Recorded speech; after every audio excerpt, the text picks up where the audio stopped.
Well, hey there. This month, I've decided to do a lot of push-ups. This is not very in character for me. Bodyweight exercises tend to be an absolute last resort,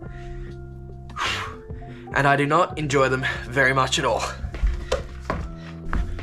But I'll do nearly anything for a good cause, and this time it's under the banner of the Push-Up Challenge 2022, which is raising money for mental health charities like Movember and Lifeline.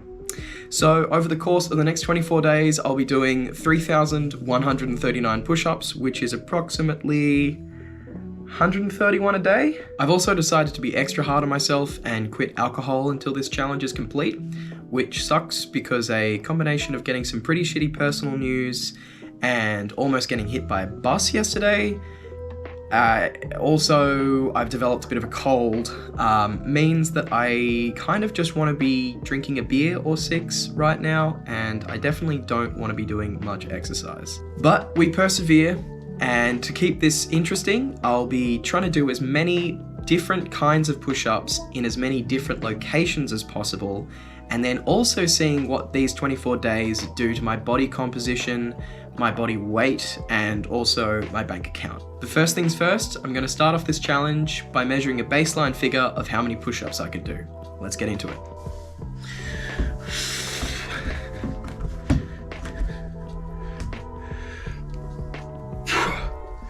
Two, three.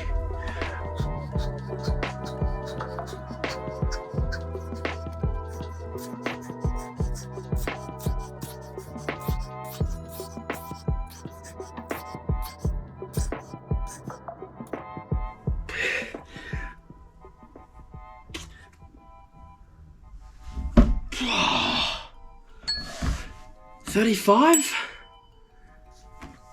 I think. Oh, I feel lightheaded. Whew.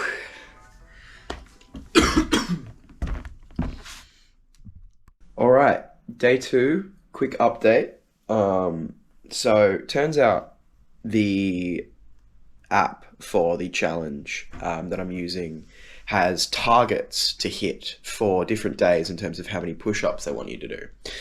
So it's not just like 130 point something a day, it is a certain amount per day, and it only lets you do that amount, or only lets you enter that amount of each day. So like for yesterday, I could only do 74. So today I'm supposed to do 130, and then it sort of varies all over the place. So my bad.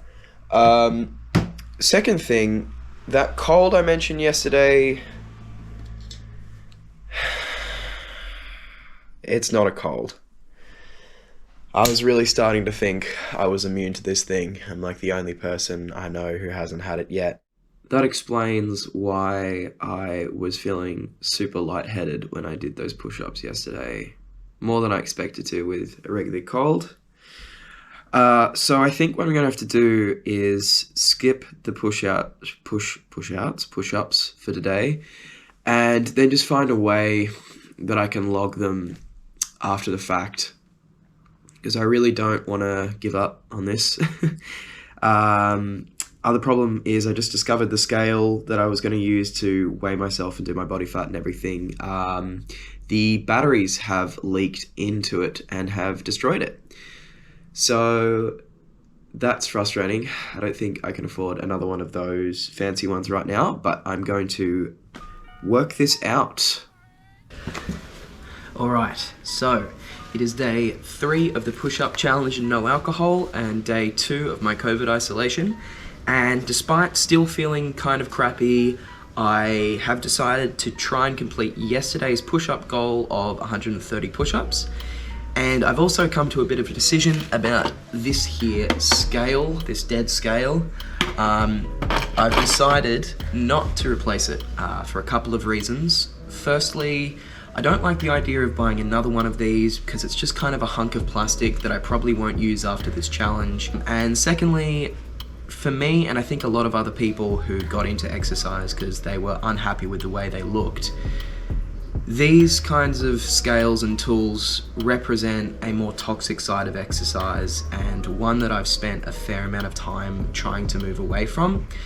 And I don't really like the idea of thrusting myself back into that world. So what I'm going to do instead is keep a diary where I'll track how I'm feeling physically and and mentally as well, and sort of physical progress, and also focus more on the endurance aspect of this challenge, because that's more interesting to me anyway. So keeping more of a track of how much endurance I build up, how much my ability to do more push-ups changes and that sort of thing. So speaking of more push-ups, let's get into it.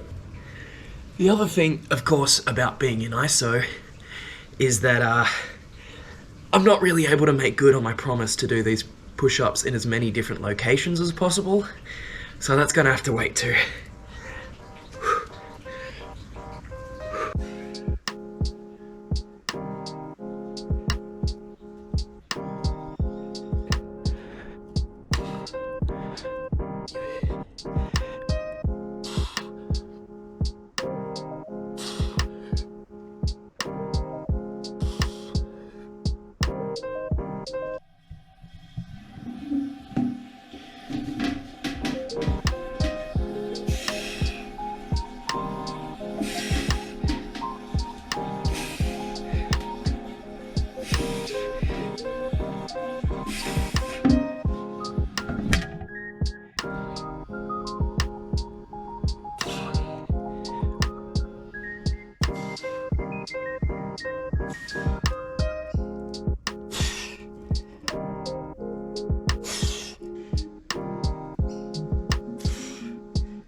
Alright, and this is the first time that I bought a non-alcoholic beer.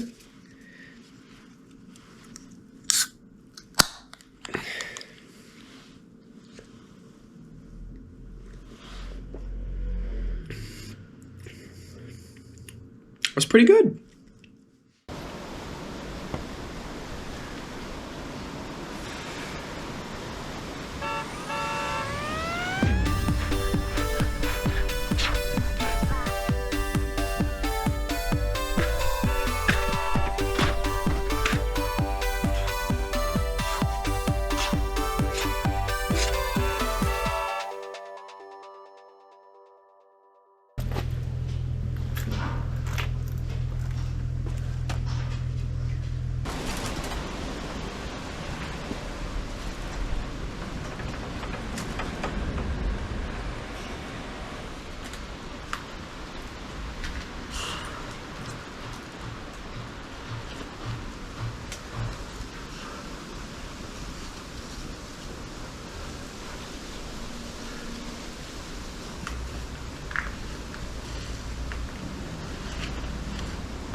Okay, so yesterday was my first day out of my COVID isolation and also the biggest day of the push-up challenge so far, so I did 220 push-ups. I will say though that the website for the challenge recommends switching it up a bit, so doing other bodyweight exercises in place of some of the push-ups, so you'll probably be seeing me do that as well. I will say I am pretty exhausted today. The combination of going back to my regular workout routine, which is like a few days of weights and climbing a week, plus the push-ups has taken it out of me. So I'm just trying to find a healthy way of managing all of that. I thought today is a good a day as any to talk about what this challenge means to me as well. So a lot of the people I know have dealt with or are currently dealing with some pretty full-on mental health issues. And some people I've known in the past have unfortunately taken their own lives, which I think is partly to do with them not feeling comfortable or as though they were able to talk about what they were going through. Me personally, I grew up with pretty painfully low self-esteem, and from a relatively young age, exercise and alcohol both became ways of coping and dealing with my own mental health issues. So alcohol no surprises there, relieves social anxiety for me. And exercise gives me both endorphins and structure. And I really don't know where I'd be without it, to be honest. It also gave me a sort of self-confidence and sense of identity, although because that self-confidence was based largely on how I looked and changing how I looked, it's sort of a hollow confidence, if that makes sense. It means that I obsess over my body and kind of closely track how it looks in a not particularly healthy way. But on the other hand, it also gives me drive, and I genuinely enjoy it. So I've tried to find more ways to work out in a more healthy way and for better reasons too. So these days, rather than focusing mostly on working out to look good or for hypertrophy, I have tried to move towards more things like strength training and rock climbing. I still do have a bit of a chip on my shoulder though when it comes to self-confidence, which has meant I haven't been able to fully give up on working out to try and look good. And I mean, who knows if I'll ever fully get over that. Alcohol, on the other hand, for better or worse, has definitely lived up to its name as a social lubricant. It's helped me interact with people in situations that may have otherwise been too overwhelming or stressful for me, like large social gatherings. But it's easy to take too far, and there have definitely been times where it's done me more harm than good. So for me, both exercise and alcohol are relationships that I'm constantly having to work on and stay on top of to make sure that I'm in control and not the other way around, which is kind of ironic in the case of alcohol, given that a lot of people drink in order to relinquish some of that control. You moron, Morgan. You moron. Not again.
Oh my god.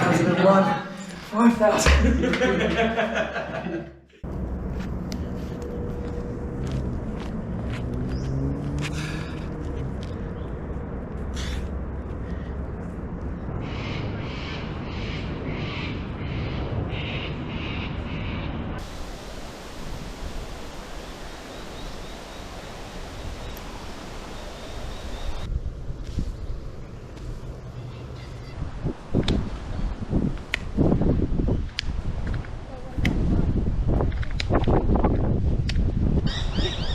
Already for Johnny?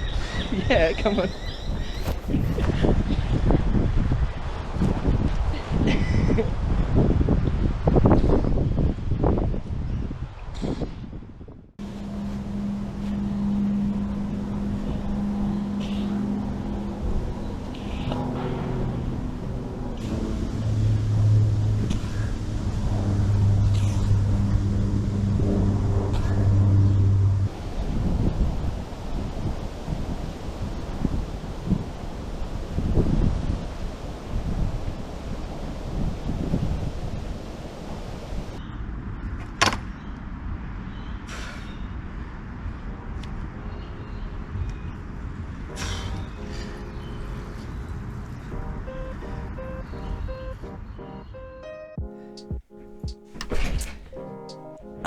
Well, that's a wrap, people. 24 days of no drinking and doing 3,139 push-ups is finally over. But before I can get to the thank yous, there's a couple of important questions that still need to be answered. Firstly, how many push-ups can I do now? You might remember at the beginning of the challenge my record was 35 consecutively, and while yes, at the time I did, unbeknownst to me, have COVID, I recently quit caffeine, so I think I might be sort of on an even playing field. Let's find out.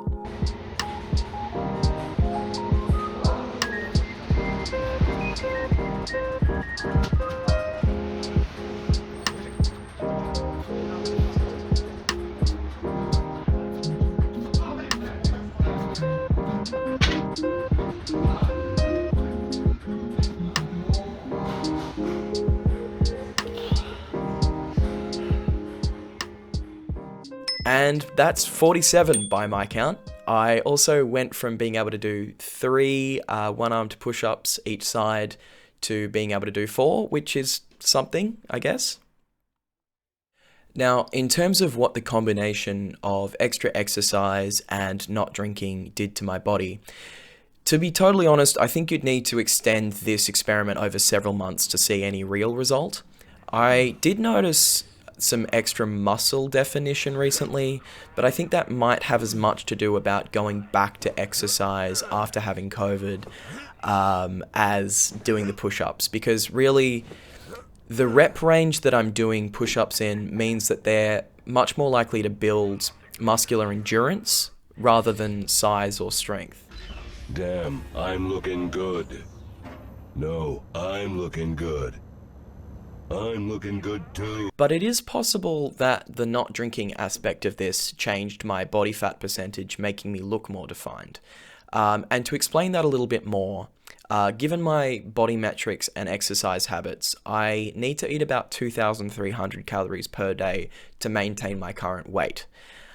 Based on what I ate yesterday, which was a pretty typical day, I ate 2,310 calories. Now, given that a 6-pack of beer has around 800 calories, if I'm drinking that, say, a couple times a week, it's not hard to see how that would blow me way over my weight maintenance calorie target. There were a few other things that I noticed about the not drinking part too. While it didn't dramatically alter my overall bedtime, it did remove most of the temptation to, say, go out to a bar, stay late, and then have to go to work the next morning. This was definitely a huge plus for my sleep quantity and quality. And while I did turn down some social events this month, it didn't mean that I didn't enjoy the ones that I went to anyway. I did find it a little bit harder to interact with new people while I was sober, but after a while I was able to relax and actually quite enjoyed myself. Even if people did keep telling me the same story over and over again. I do wonder though if in the long term I would become more comfortable going to these events sober, or if I would begin to just start turning down more and more of these invitations. But now to the money question. So, in the 24 days before the challenge started, I calculated that I spent approximately $385 on alcohol, which is not great, but maybe not terrible considering the fact that I was on holiday for part of that. So was that the net savings for the following 24 days when I wasn't drinking? Well, not exactly. In that time, I bought things like kombucha, juice, and even some alcohol-free beer that I probably wouldn't have bought if I had been drinking, and those purchases amounted to about $32. This leaves a net saving of approximately $352, otherwise known as the recommended retail price of this fire pit. So assuming that I'll be going back to drinking and not really doing any push-ups in the future, what was the point of this aside from raising some money? Well, I think it comes down to a shift in perspective. Altering our usual habits gives us a chance to better understand them and examine possible alternatives. Like for example, many nights I'll have a glass of wine or a beer with dinner and think very little of it. So I was kind of surprised at how easy it was to break this habit, and it's made me want to find more frequent alternatives to that casual drink. This month I also found that I stopped thinking of drinking as such a casual event, and I'll try and explain what I mean with that with a story.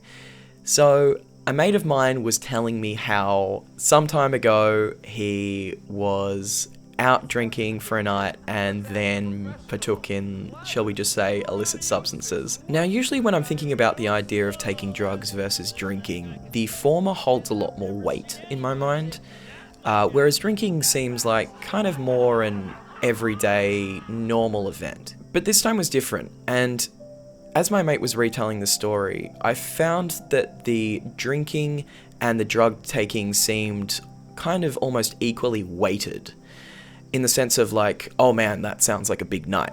Which was really interesting to me, that this experience of sobriety, as short as it was, made me think of drinking as almost a big of a deal as taking much harder drugs. So now on to my last point. The push-up challenge was of course a fundraiser, which meant it was a way to do good for things other than just my endurance and my liver.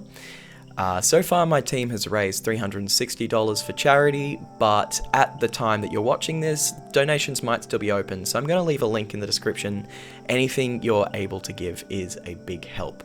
I also want to say a huge thank you to my team members, Luca, Elias, Nathan, and Marco, and of course to everyone who donated. Now, I've got a pretty solid list of other challenges I'm wanting to try, so you're gonna have to excuse me while I go get a head start on those. See ya. I